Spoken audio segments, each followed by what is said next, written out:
Bonjour à tous et bienvenue dans cette nouvelle vidéo. C'est une vidéo spéciale puisque c'est le déconfinement et aujourd'hui nous sommes jeudi 14 mai. C'est le jour du départ pour traverser l'Afrique en 555 jours. Et aujourd'hui on va au Maroc. Alors Bi, parle-nous un peu, c'est quoi la bonne la bonne nouvelle et la mauvaise nouvelle? Pour la bonne nouvelle, c'est Sheikh Hassim visa Maroc. Parce que normalement c'est difficile pour les Thaïlandaises. Oui, et toi Justin? Eh bien pour les Français, on n'a pas besoin de visa pour le Maroc, donc ça c'est une bonne nouvelle. Est-ce que c'est la première fois que tu vas là-bas? Oui, c'est la première fois, je suis vraiment content. Et toi aussi?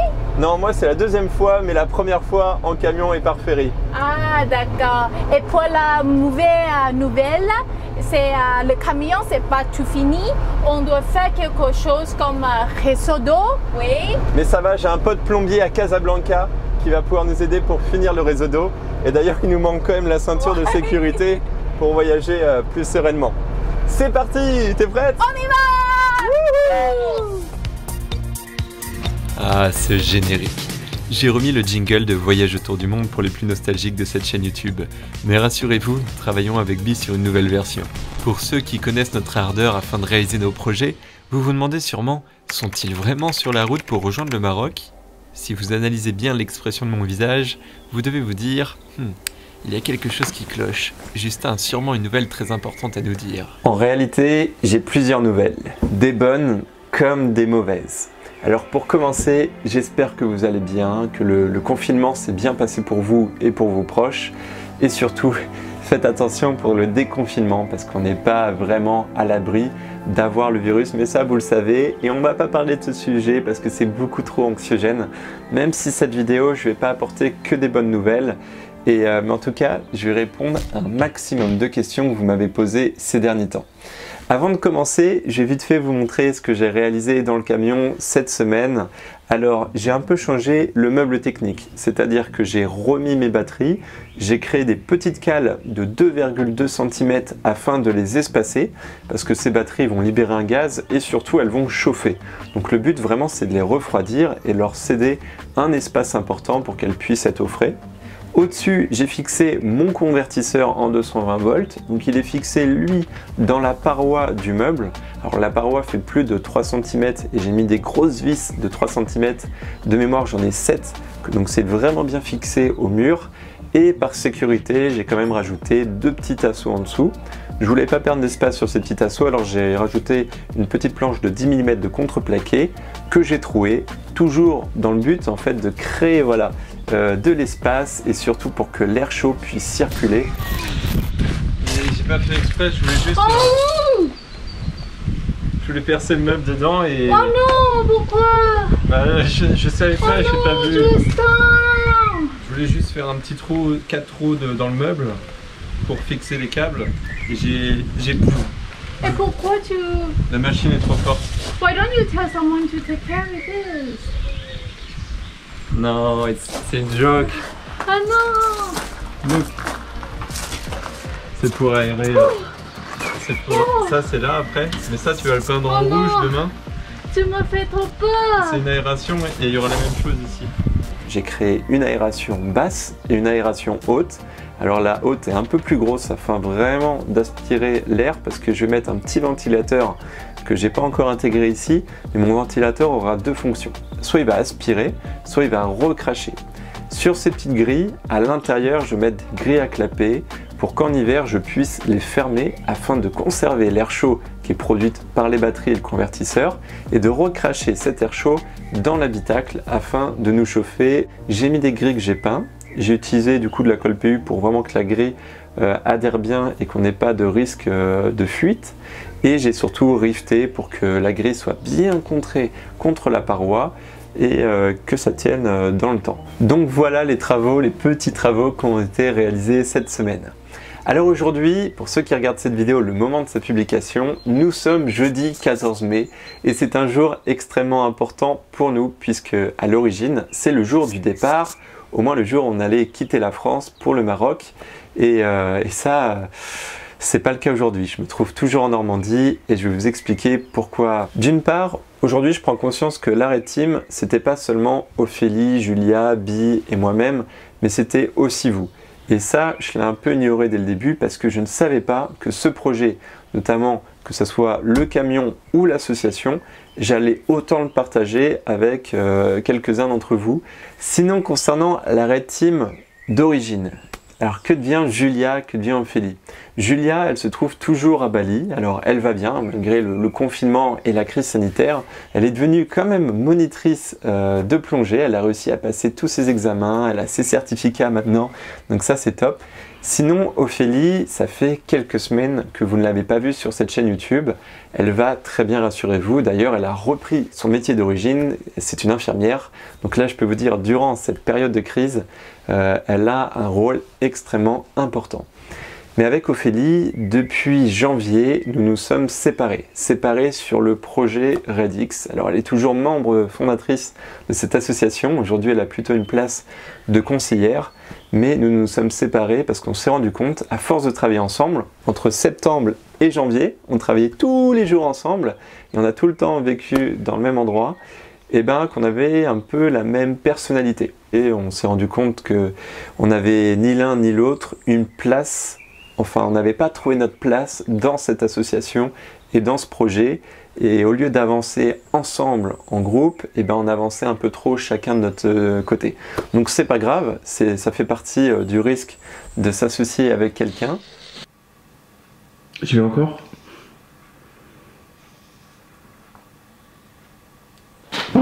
Ouf. Enlève le garrot, enlève le garrot. Oh là, c'était la boucherie là. Mais on s'entend toujours bien, donc ça c'est le principal. Et puis du coup, le bilan de RedX, eh ben, quand Ophélie est partie, et Bi d'ailleurs était en Thaïlande pour refaire son visa, je me suis retrouvé tout seul. Et il y avait une charge de travail beaucoup trop importante pour moi, et donc finalement je commençais vraiment à me concentrer sur le camion. Donc là, pour vous donner un ordre d'idée, on se retrouve vers février, mars, et le camion commence à être construit avec sa cellule, avec ses panneaux sandwich, etc. Donc il y avait beaucoup de choses à faire, beaucoup de boulot pour le Red Truck, et je n'arrivais plus du tout à avancer sur l'association RedX. Il y a quelques semaines, j'ai appelé les filles et je leur ai dit « Les filles, il est temps de pivoter, l'association va bientôt avoir 1 an, mais maintenant qu'on n'avance plus à la même cadence qu'avant, eh bien, on doit changer. On doit faciliter vraiment cette association le plus possible parce que là, avec Bi, on n'y arrive pas.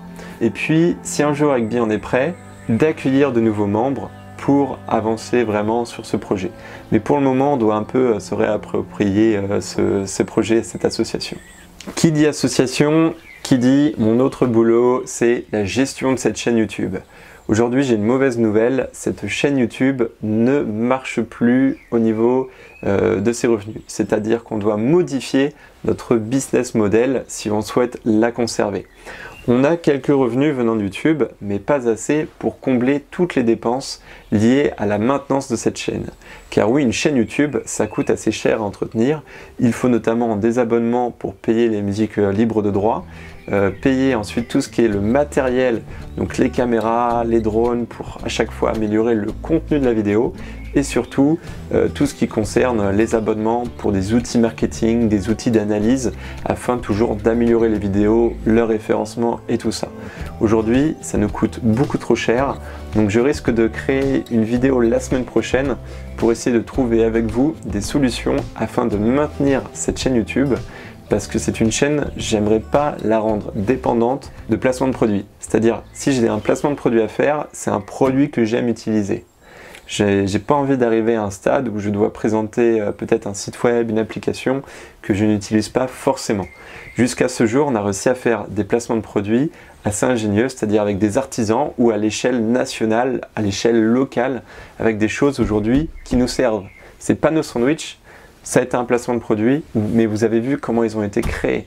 Et ils ont été créés à l'échelle locale, à Lisieux. Donc ce genre de placement, ça je dis oui. Ce qui fait aussi vivre cette chaîne, c'est le contenu sur le camion. C'est vrai que vous êtes beaucoup plus réactifs quand je présente des vidéos liées au camion. Je sais que vous aimez le Red Truck. Cette chaîne YouTube, c'est aussi une chaîne de voyage, de passion camion et aussi sur l'aménagement de véhicules. depuis peu. Et du coup, ce camion, quand nous allons le terminer, il n'y aura plus vraiment de vidéos sur lui. Déjà, je ne savais pas que j'allais tourner autant d'épisodes sur le Red Truck, mais en tout cas, je pense dans 5 épisodes, il n'y aura plus de vidéos sur l'aménagement du Red Truck parce que nous allons commencer des nouveaux projets. Ce Red Truck, il n'est pas là pour rester immobile ou acquérir un maximum d'abonnés parce que le projet est assez dingue. Non, non, il est là pour voyager. Et concernant le voyage, eh bien, je ne sais pas quand on va pouvoir partir. Heureusement, avec Bi, on a pas mal de contacts dans des ambassades, donc on arrive à avoir quelques réponses. Mais malheureusement, on ne peut pas vous donner une date de départ aujourd'hui. On sait qu'il va falloir attendre pas mal de mois, dans tous les cas, pour traverser l'Afrique. On attend aussi, d'un autre point de vue, mais très différent du voyage, la condition d'évolution du virus. C'est-à-dire d'un point de vue sanitaire, comment ça va se passer d'ici quelques mois, l'évolution du virus en Afrique, et surtout, étant donné que je suis français et Bi est thaïlandaise, et pour les locaux, on risque d'avoir une mauvaise image, on risque clairement d'être porteur du virus pour eux, on souhaite attendre le bon moment pour voyager. Le bon moment afin de respecter vraiment tout le monde et surtout ne pas être porteur d'une image de Français atteint du virus. Voilà. Et Bi, quelque chose qui pourrait être très raciste envers elle, mais d'une chinoise, alors qu'elle n'est pas chinoise, mais d'une chinoise qui a créé le virus. Donc on souhaite vraiment s'éloigner de tous ces stéréotypes et attendre le bon moment pour voyager, mais malheureusement on risque d'attendre encore quelques mois. En attendant, j'espère que vous allez continuer à nous soutenir sur cette chaîne YouTube parce que c'est toujours un plaisir pour nous de réaliser des vidéos. On va essayer de changer, de créer des nouveaux formats. Face à cette période qui a été difficile, cette crise sanitaire, moi j'ai été énormément affecté par le fait de voir en fait des gens tomber malades, mais surtout des entreprises avec qui j'ai travaillé rentrer dans des difficultés parce qu'ils ne pouvaient plus travailler correctement, difficultés économiques et surtout de ne plus être sûr de pouvoir livrer à temps leurs clients demain. Donc je pense qu'il va y avoir une période où j'ai envie de les accompagner. Je ne sais pas encore de quelle manière, mais vu que ça m'a énormément affecté, peut-être gratuitement d'aller voir des entreprises, des artisans, des petits artisans que je ne connais pas encore, mais d'aller leur rendre visite, peut-être avec le camion, et de m'intéresser à eux et de mettre en avant le produit. Parce que s'il y a aujourd'hui quelque chose à valoriser, ce n'est pas le voyage. Je suis désolé, même si on aime tous en France le voyage et que c'est un moyen de divertissement original et agréable à regarder, ce n'est pas quelque chose à valoriser aujourd'hui. Je pense qu'il faut valoriser à l'échelle locale et nationale nos artisans, nos petits commerçants qui produisent des produits made in France, des produits français. Et ça va être surtout ça que je risque, je pense, de présenter d'ici les prochaines semaines. Mais faites-moi confiance, j'ai quelques idées en tête.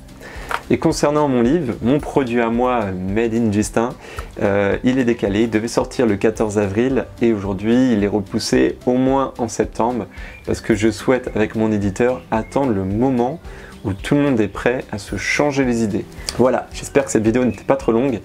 En tout cas, j'en ai un peu la chair de poule parce que c'est une vidéo où il n'y a pas de texte, où je souhaitais me confier directement à vous, un peu en live.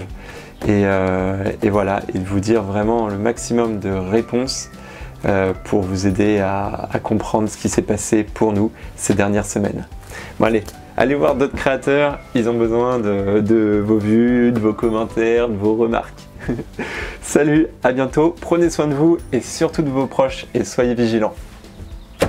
Bon, moi qu'est-ce que je vais faire? Le raccordement à l'eau.